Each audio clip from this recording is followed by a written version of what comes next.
This is the business of sports. Sports are the greatest unscripted show on earth. The next generation of players really grew up with tech and believe in tech. Your face is your ticket. Your face is your wallet. Your face is your access to a club. These are such iconic and important buildings for businesses, for fans. COVID was one of the best things that ever happened to golf. The NFL is a bulletproof business. Racing's unique because there is absolutely no reason why we can't compete with the guys. Come on, is pro pickleball real? Are people really going to tune into this? If you're playing Moneyball with a huge bag of money, you're going to be really, really good. Bloomberg Business of Sports from Bloomberg Radio.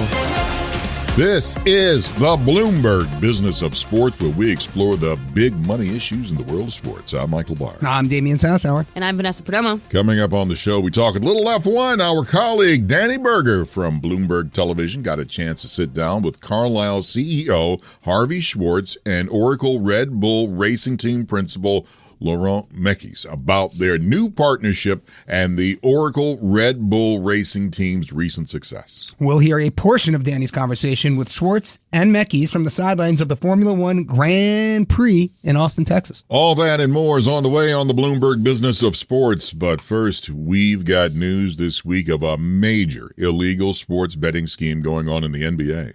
That's right, Michael. More than 30 people across 11 states were arrested in connection to a sprawling gambling scheme that involved current and former NBA players and coaches. That's right, Vanessa. Miami Heat guard Terry Rozier and Portland Trailblazer head coach Chauncey Billups were among those arrested as part of two separate criminal gambling schemes. Now, according to the allegations, one scheme involved using non-public information about players and teams to make bets, and the other involved a nationwide scheme that allegedly used special technology to rig poker games. Both of these schemes went far and beyond the NBA and involved organized crime families.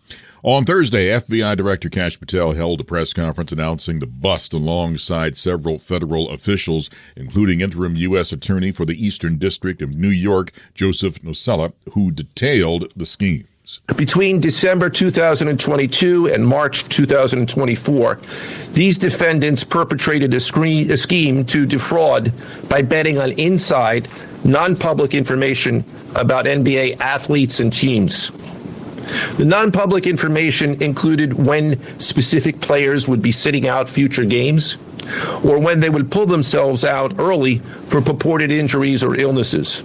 That is U.S. Attorney Joseph Nocella in an FBI presser on the massive illegal gambling scheme of allegations involving both former and current NBA players. For more on what we know about this scheme, we welcome Bloomberg senior reporter Miles Miller. Miles Miller, welcome to the Bloomberg Business of Sports. I wish it was on a happier note, but this is very serious, and you know it's serious when the House Minority Leader, Hakeem Jeffries, says that this is a case that is stunning and should shake NBA fans. Tell us about it. Yeah, so this is a criminal indictment that charges that NBA players, current and retired, were involved in two separate schemes. You've got the one scheme that involves NBA players being involved in sports betting, and basically, you wouldn't say throwing a game, but removing yourself from a game early so that another party is able to make money off of that. In this instance, we're told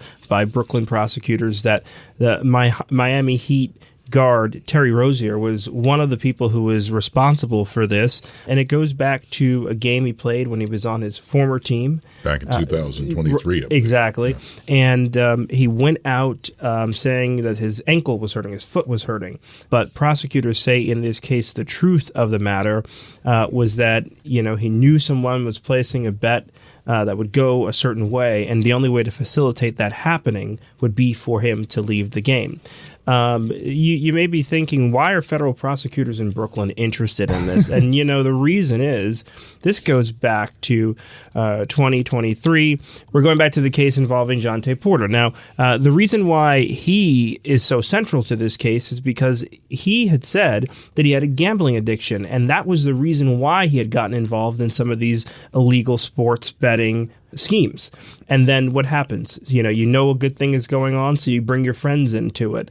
And that is what prosecutors are alleging. The reason why these NBA players were involved was because, they have a central link in one NBA player. It's really unbelievable, all of the moving parts to this story. And like you had mentioned, this incident that happened with Terry Rozier in 2023, he was under investigation at the time in 2023, and the NBA found that their conclusion was nothing illicit had happened at the time.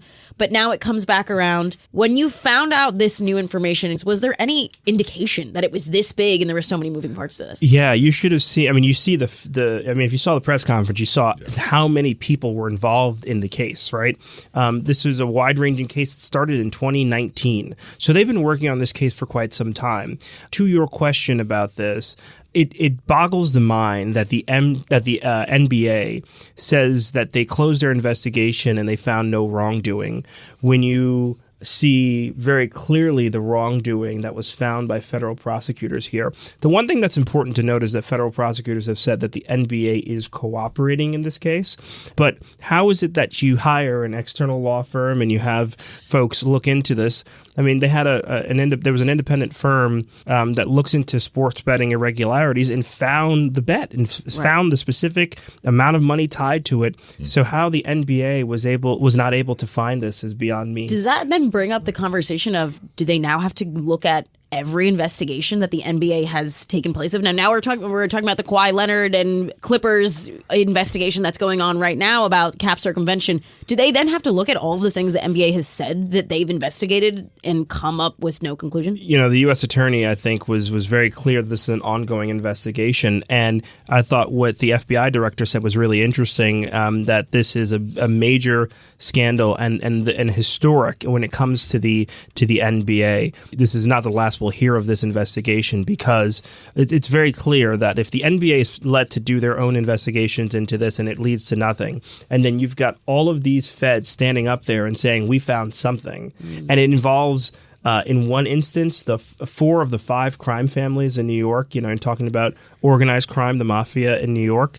There is much more to this, and it's not just these 3 players that are named here. They're going to continue doing this investigation, and it is clear that an FBI agent's retiring. You're going to have people retiring from the Eastern District who worked on these cases. They'll probably go join the NBA. They'll probably go join some of these law firms to start looking into these sports books and figuring out just what's happening as it relates to players and how players are using the sports books. Miles, is this only the beginning? Are we just scratching the surface of the impact of sports gambling on major sports? I got to believe that the NFL, Major League Baseball, they too have had quote unquote reports that, maybe this player was taking himself out of games or they were doing something, referees, etc. Is there more coming? Oh, there's certainly more coming, and certainly from the Eastern District, right?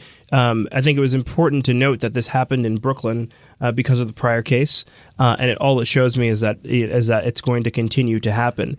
We asked about college basketball and college sports, and they said college sports wasn't involved in this, but that's not to say that this kind of scheme won't happen when it comes to college sports. He said that the sports books are the victims in this case, but it's going to be incumbent on these sports books to figure out who's making these wagers and figure out if there's any corruption happening when these wagers are happening.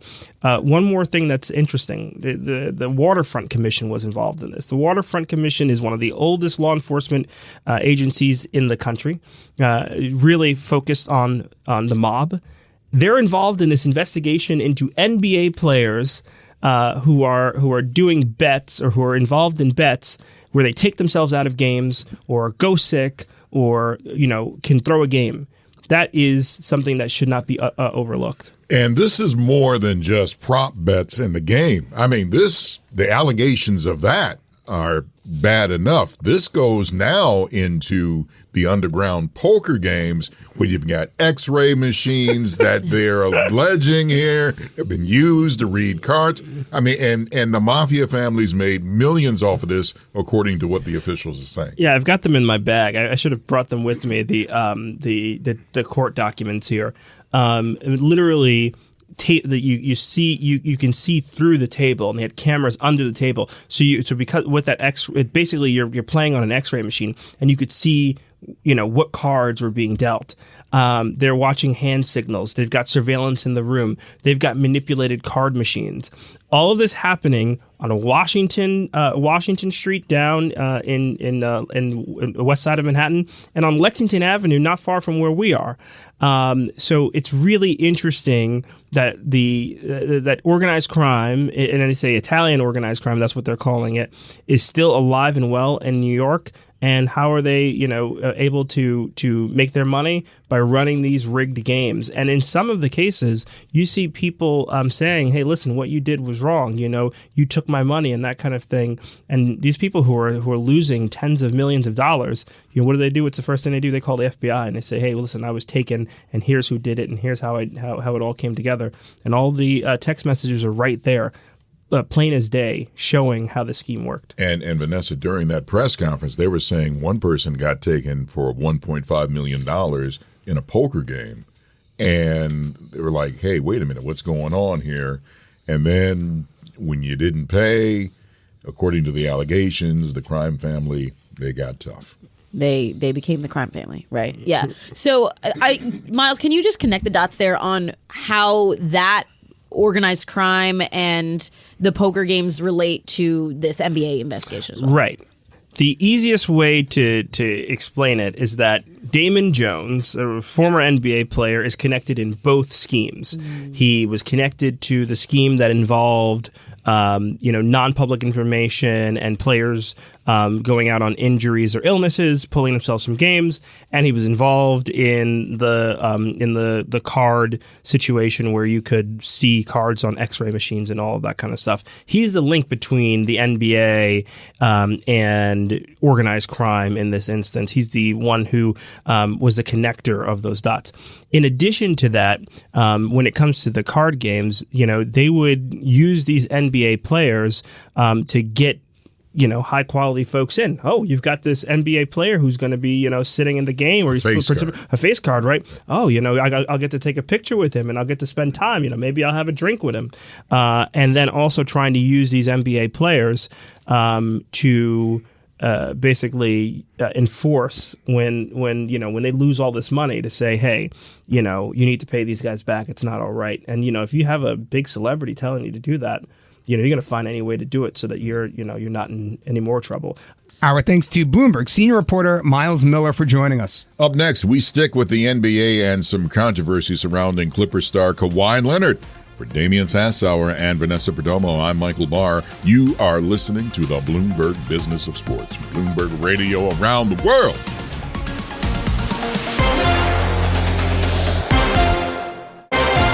This is Bloomberg Business of Sports from Bloomberg Radio. This is the Bloomberg Business of Sports, where we explore the big money issues in the world of sports. I'm Michael Barr. I'm Damian Sassower. And I'm Vanessa Perdomo. On top of the illegal gambling probe we learned about this week, there's also some controversy brewing in L.A. with Clipper star Kawhi Leonard. The NBA is investigating whether the Clippers were able to work around the league's salary cap to get extra money to Leonard.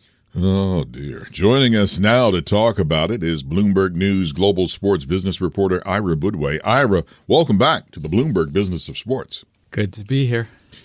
You said in your article, NBA Commissioner Adam Silver has a Steve Ballmer problem. Explain that.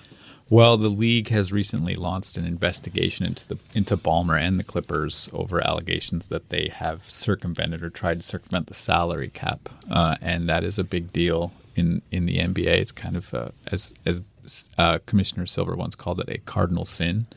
And so he's going to have to get to the bottom of this, but it's a very tricky situation when you're dealing with disciplining owners in any sports league because you work for the owners as a commissioner. So he's in a bit of a pickle.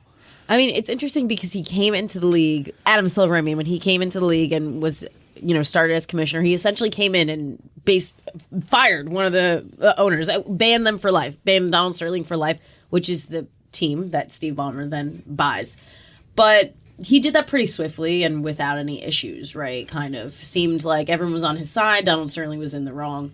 But this is very different. Do you think this is probably the hardest thing he's had to deal with in trying to make a decision on this if he is found guilty? I mean, it is very different, and we should be clear that Sterling got in trouble for making racist comments that were recorded, which is a lot different than trying to get around the salary cap. But I think, it's interesting going back to that moment 11 years ago when Silver banned Sterling for life, which led to Sterling having to sell the Clippers, and the buyer was Steve Ballmer. That was interesting because at the time, even though nobody thought Sterling was in the right or really should own this team, it was a question whether Silver had the authority to force him to sell. And he was just 3 months into his tenure, and he figured out a way to make it happen. And it was pretty bold. First, he did the lifetime ban, and then they switched the ownership to Sterling's wife, and then that led to the sale. So he managed to force a sale without sort of forcing this question in front of the owners of whether that was allowed. Now he's got a thing where Ballmer is the wealthiest owner in the league. And he's been very active. He's a huge fan. He's front row. He's always loud. He's very well known, former CEO of Microsoft. He just spent $2 billion of his own money to build a new arena for the Clippers, the Intuit Dome.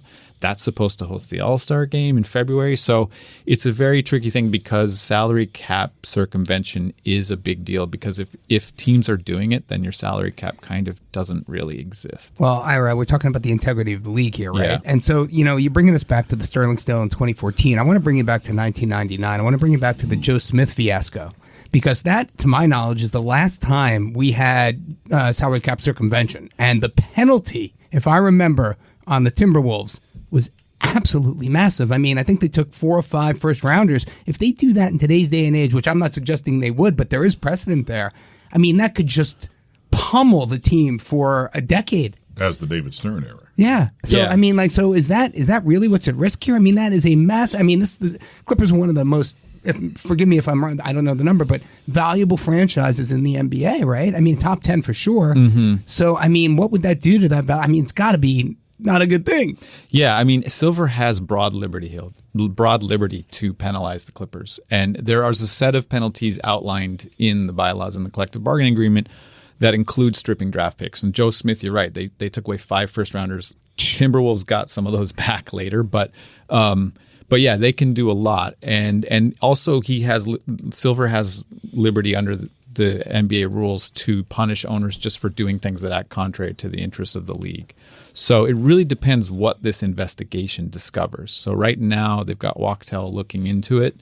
If they come back and they show very strong evidence that Ballmer was aware of this, that the Clippers somehow directed this, and this is a side contract or an endorsement contract with Kawhi Leonard that's under question, that if the Clippers were involved, then yeah, I think the punishment could be pretty severe, right? Because you have to disincentivize this behavior. So you could be talking about lost draft picks, you could be talking about millions of dollars in fines, and you could be talking about voided contracts. So there's a lot of ways that they can go. It could really damage the Clippers. So let me ask you this. Back in 1999, did David Stern consult with other owners about that penalty? That was, I mean, I don't know the answer, right? Mm-hmm. And because my question is, Silver works for the 30 NBA teams, not just the Clippers, right? So there are 29 other owners out there, all of whom might want to see Ballmer get, the max penalty, while others might not, because it might have an impact on, their own, franchise valuation. So, my question is, do you think that Silver would at least take counsel from some of the other team owners with whom he works for?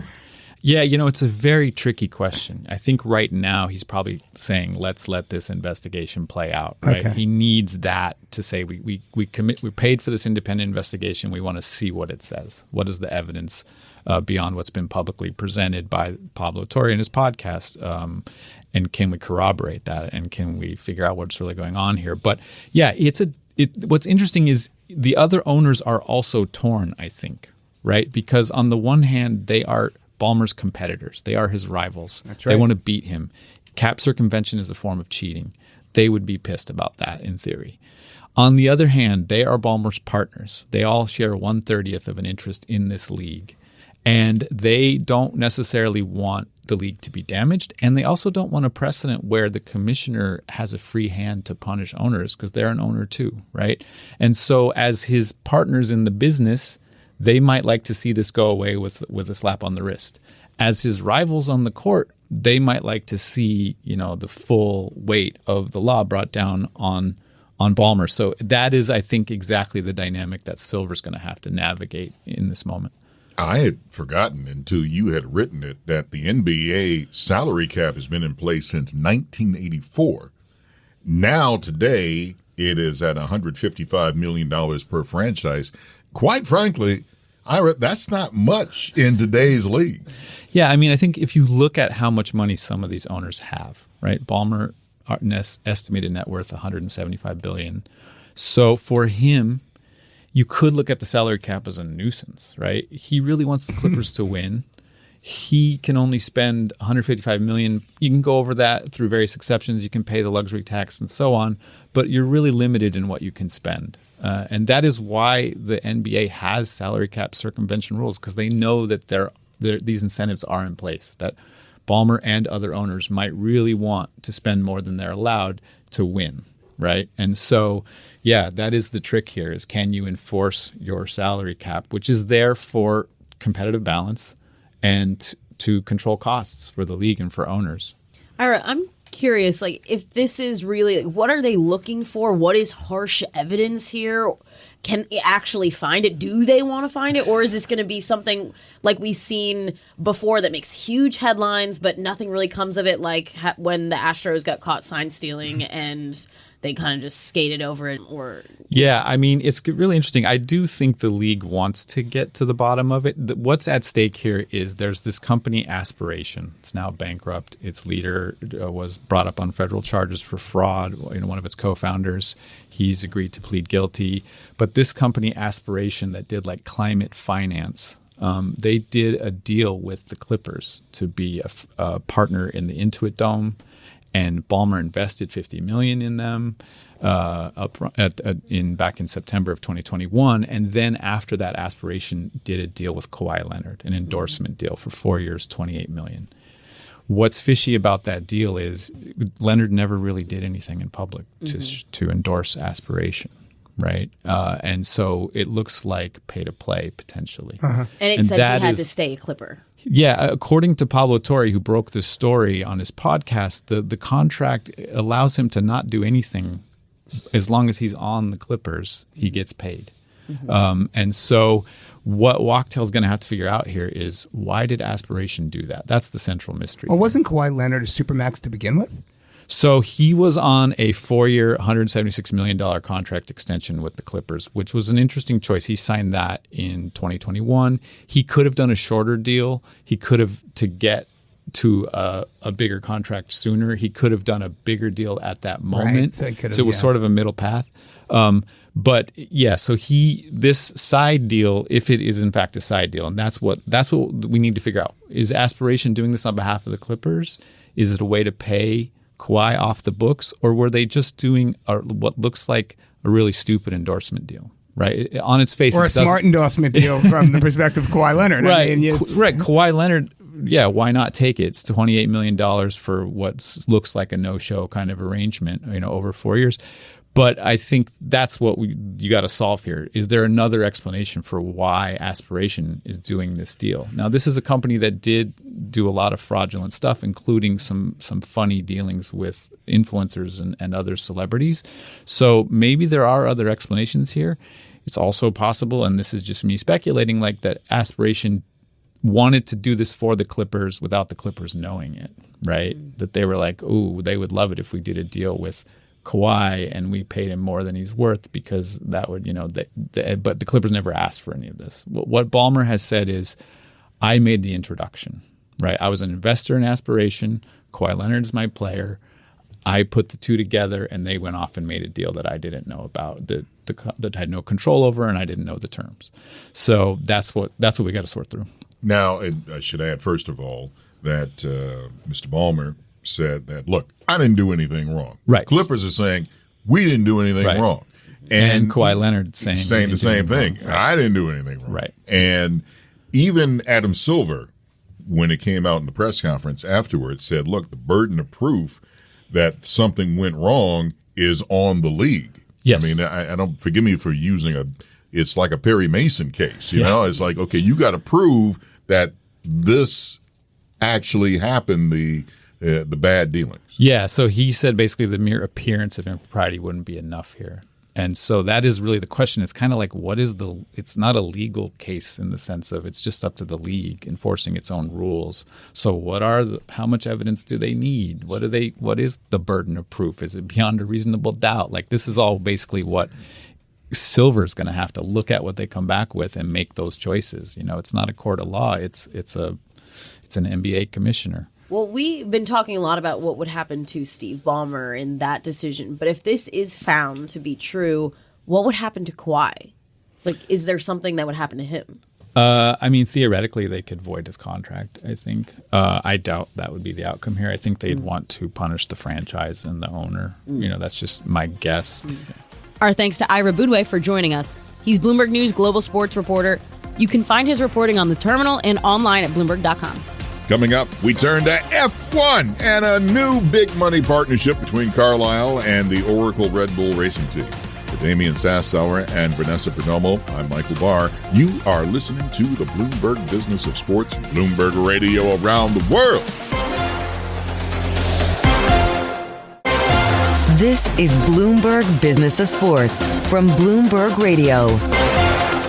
Thank you for joining us on the Bloomberg Business of Sports, where we explore the big money issues in the world of sports. I'm Michael Barr. I'm Damian Sassower. And I'm Vanessa Perdomo. Carlisle recently announced a new partnership with Oracle Red Bull Racing, becoming its exclusive investment management partner. It is the first ever partnership between a Formula One racing team and a leading global private markets firm. And joining us now to talk more about the deal is Danny Berger. Danny, welcome to the Bloomberg Business of Sports.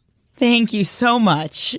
Oh, my goodness. Now, you did an interview recently where you talked to Carlisle CEO, and you also talked with the Oracle Red Bull racing team principal. That's right. Tell us about that. Well, Carlisle, for an undisclosed amount of money, but probably a very large sum of money, has become a sponsor of Red Bull Racing. Typically, when you think about the sponsors, a lot of tech companies, Oracle, for example, is one of the main sponsors of Red Bull, 1Password, a lot of tech companies. Rarely do you get capital coming from financial giants like Carlisle. But Carlisle nonetheless signed this deal. They became a title sponsor of them. So I went down to the F1 to interview both of them and basically ask one, why would you do this? Why would you spend so much money on something incredibly flashy? And just generally to ask Red Bull, hey, what's going on with the team? How are you thinking about 2026? And same goes for the Carlisle CEO too.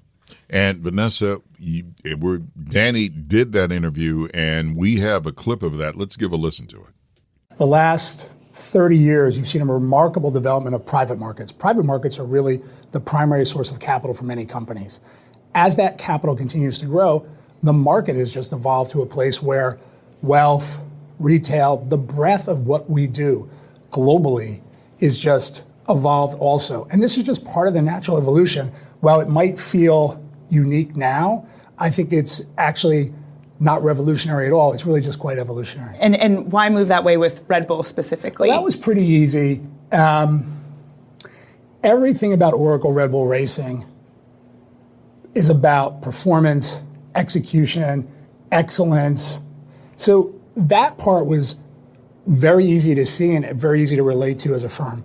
The sport, F1, is also global and growing dramatically, as we know, as are private markets. And so that all aligned. What made this really special was when Laurent and I spent time together, the team spent time together, and there was almost like this sort of very, uniquely natural affinity where we all just became best friends really quickly. And so, hey, it's got to be fun too, but it is about performance excellence first and foremost. I was going to say, Laurent, given what Harvey is saying, that the finance world in general has been more interested in sport, more interested in F1. Have you been fielding a lot of calls before this partnership from Harvey's peers who wanted to get in like he did? In reality, no. It felt very natural straight away with Carlisle, with Harvey. It's this moment where you realize that the person you are talking with are the best at what they do in the world. And we feel we are quite good at what we do. And what we see with our partners is that we go and try to partner with companies that are the best at what they do. And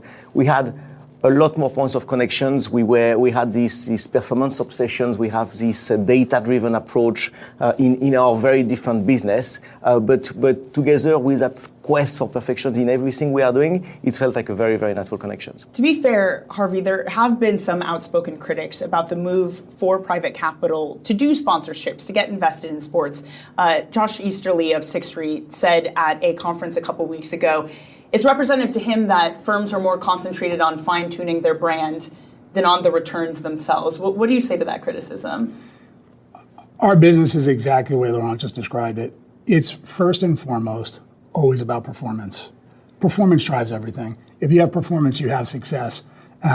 Again, you think about everything they do at Oracle Red Bull Racing, it's all oriented around success. When he references data, we think about data. It's different data, but these are organizations driven around performance excellence. If you don't have performance, you don't have success. In terms of the partnership here, yeah, this is important to be able to reach a global audience. You mentioned sport before. There's a real desire in the world for people to come together around sport, and this is truly one of the fastest growing sports in the world. That's Bloomberg TV host Danny Berger speaking with Carlisle CEO Harvey Schwartz and Oracle Red Bull Racing's Laurent McKees. Danny, I'm curious, in your interview, you talked to Carlisle about them being forward-facing and how that was kind of different for them, and this was a different opportunity. And we've seen private equity come into sports a lot, but it's a different way, right? This is sponsorship. This isn't investment necessarily, equity. So what did you gather from that part of the conversation? That is just spot on, because to your point, usually when we think about private equity in sports, it's that they want to make money out of it. This is literally the opposite, right? Like they're throwing money at it. And it's a very different Carlisle and a different industry in general, because usually you think private capital, it's this exclusive club. It's hard to get into. You have the biggest institutions in the world, be it pensions or sovereign wealth funds, coming to them to buy their portfolios. Now something has changed. They want to sell it. They don't want it to be a product that's bought. They want it to be a product that's sold. And they're trying to sell, okay, maybe not everyday people, but everyday people who have lots of money. Mm-hmm. They're trying to sell it to high net worth individuals. They're hoping that 401ks will open up to private equity too. So all of a sudden they're realizing it's not enough that this sovereign wealth fund in the Middle East knows who we are. We need more everyday people to know who we are. So when they're thinking about, okay, I've got extra money, usually I just put that in ETFs. Maybe instead I go to my wealth advisor and try to get into a Carlisle fund. So all of a sudden, to your point, they're really front facing. They're trying to show a more friendly and maybe more sporty face. And it's not just them doing it. Blue Owl, for example, they sponsor tennis players. They sponsor golf players. Apollo also sponsors golf players too. So you're seeing this start to become a trend in the industry. Well, Danny, let's put some numbers around that. Oracle, who is Red Bull's main sponsor, $60 million a year, Vanessa. Can you believe that? And they've got Honda, they've got Ford, Visa, and that's just the tip of the surface. Now, this is the business of sports, so let's talk about it, right? The F1 just did a deal with Apple TV where they got their media rights up to $140 million a year over 5 years. So clearly there's something there, right? I mean, I think that's a huge increase. It's a huge bump up. But, so Carlisle, David Rubenstein, I mean, they know how to, get around a deal table, and they know what a good investment looks like. So they must see something here, no? I think it's kind of key that they did this deal after Christian Horner left. Christian Horner left not because of controversy, but he left in a fog of controversy with accusations of sexual misconduct. And it'd be hard to imagine a scenario where, even though that was investigated by the team and nothing came out of it, that you'd have a private capital giant like Carlisle be comfortable with investing in the team. And in Laurent McKees, you have a team principal. I was there. I saw the two interact. Mm-hmm. You kind of got the feeling they were almost friends, even though they were so different. I mean, Harvey Schwartz cutting his teeth on Wall Street, at one point being floated as the next CEO of Goldman Sachs. Meanwhile, this French engineering nerd, it's not exactly a combo that you would expect, but the two of them really got along. And they kind of love to say, look, completely different businesses, but we're obsessed with performance. We're obsessed with data. So you have this feeling that Carlisle is being really deliberate in how it puts its brand out there. And they were really deliberate in choosing Red Bull, which I should say, even though they're not leading the pack with F1 right now, they are getting closer with their driver, Max Verstappen, kind of wearing down the gap between them and the McLaren drivers. Well, you just took the words out of my mouth. They are fourth in the constructors now this year, right? I mean, behind, obviously McLaren, but Mercedes and Ferrari as well. And Verstappen is now 3 in the drivers' rankings, although that win in Austin obviously ranked them back up. He's now contesting again. I think he has enough chance. Yeah, to maybe he does. And obviously it was because of my interview with the team. Of course, right. Absolutely. Gave him the inspiration. Without question. So again, there is a lot of value there, I guess is the point. So Carlisle actually sees that, Michael Barr, no? Yes, you are exactly right. So when you're thinking about it, and after talking with them, do you see the link between Formula One and private equity? Do you see the value in this sponsorship? I think it's interesting because, so people I talked to people after this sponsorship and they said, what a weird move from Carlisle to go after F1. They want to reach more people. Aren't F1 fans just the typical billionaire class and people they already have? F1 has changed so much. I myself am a huge F1 fan. I watch every single race, and I am a woman in my 30s. I am maybe not what you typically picture for the F1 fan, but I am increasingly becoming what the F1 fan looks like after the success of Drive to Survive on Netflix. The F1 fans are more female. They are younger. So it's a really interesting type of person that Carlisle is actually capturing here. And I think in that vein, they do see a unique opportunity because of the growing audience. And Damian, you mentioned Apple getting the rights to F1. There you go, a whole new audience too, potentially coming in. It is a growing sport and a growing audience base too. Well, Danny, I'll just give it to you right now. Riyadh, Singapore, Abu Dhabi, Dubai. I mean, the list goes up. Baku. The list goes on and on. So for Carlisle to penetrate some of these international financial markets, I get it. I see the benefit of it for sure. Now let's just see if they can bring it to the track, right, Michael Barr? Oh my! See, you know what? I remember. I'm old. And when you reminded me, you said, I'm a lady in my 30s. Well, I didn't want to go how old. Someone snowed on my head. I remember when Jackie Stewart, and I know you're going to say, well, who the hell is that? No, Jackie Stewart, man, one of the greatest racing drivers of all time. That's right. And he had a car that had 6 wheels on it. He really did. It was like 2, 4 in the front, and then there was the 2 in the back. That's how far I go, which brings me to how far has F1 changed since old man Barr got into it? Well, do you want to talk about the car or the business? Team kits. Did Harvey Schwartz promise us a team kit? Michael Barr could use a nice little team kit to wear to the office. I'm sure we could arrange that. They would be so thrilled if you wore a Red Bull hat that said Carlisle on the side. I think they would absolutely love that. No, the sport has changed so much. You could talk about the audience, the money behind it, with other investments in there, with the type of audience, but also the cars themselves. They have changed so much and they change every year. And I think one thing that they've really concentrated on is the safety of the car. They now have these halos around it to make sure if the car rolls over, the driver is safe. Literally every single aspect of this has changed. And I think one of the biggest changes, again, is the American audience. We had, again, Austin, there's Miami, there's Vegas, which is an insane race and is literally the most American thing you could think of because of the spectacle behind it. But yeah, literally every aspect of the sport, it is changing and changing fast. Danny, you are gotta come back. Friend of the show. Happily. And you can come back anytime you want. Michael, again, I mean it. I'm honored. Thank you so much. Oh, thank you. Come back and help us, Danny, please. Yes. Save us from Michael. Some money. Yeah. Our thanks to Danny Berger for joining us. And that does it for this edition of the Bloomberg Business of Sports. For Damian Sassower and Vanessa Perdomo, I'm Michael Barr. Tune in again next week for the latest on the stories moving big old money in the world of sports. And don't forget to catch our podcast on all of your podcast platforms. You are listening to the Bloomberg Business of Sports from Bloomberg Radio around the world.